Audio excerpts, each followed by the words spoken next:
পারমাণবিক নীতিমালায় বদল এনেছে রাশিয়া। নতুন নীতিমালায় কি রয়েছে সে সম্পর্কে অবহিত করতে বৃহস্পতিবার রাষ্ট্রীয় টেলিভিশনে বার্ষিক প্রশ্নোত্তর পর্বে অংশ নেন রুশ প্রেসিডেন্ট ভ্লাদিমির পুতিন।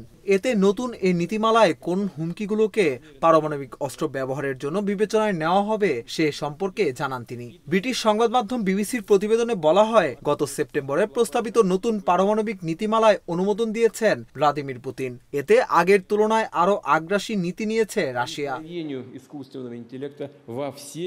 অনুমোদিত নীতিমালা অনুসারে পারমাণবিক শক্তিধর নয় এমন কোন দেশকে যদি রাশিয়ার বিরুদ্ধে পারমাণবিক শক্তিধর কোনো দেশ পৃষ্ঠপোষকতা দেয় তবে তাকে রাশিয়ার বিরুদ্ধে যৌথ আগ্রাসন হিসেবে দেখা হবে। এই নীতিমালায় এমন কিছু বিষয় অন্তর্ভুক্ত হয়েছে যা ইউক্রেনকে দূরপাল্লার মার্কিন ক্ষেপণাস্ত্র সরবরাহের প্রেক্ষাপটে তৈরি। এর সম্পর্কিত নতুন বদলের মধ্যে রয়েছে রাশিয়ার বিরুদ্ধে বড় ধরনের প্রচলিত ক্ষেপণাস্ত্র, ড্রোন ও বিমান হামলাকে রাশিয়া পারমাণবিক অস্ত্র প্রয়োগের জন্য যথেষ্ট বলে মনে করবে। বড় কোনো জোটের অধীনে থাকা কোনো দেশ রাশিয়ার বিরুদ্ধে আগ্রাসন চালালে তাকে রাশিয়া ওই জোট দ্বারা পরিচালিত আগ্রাসন হিসেবে বিবেচনা করবে।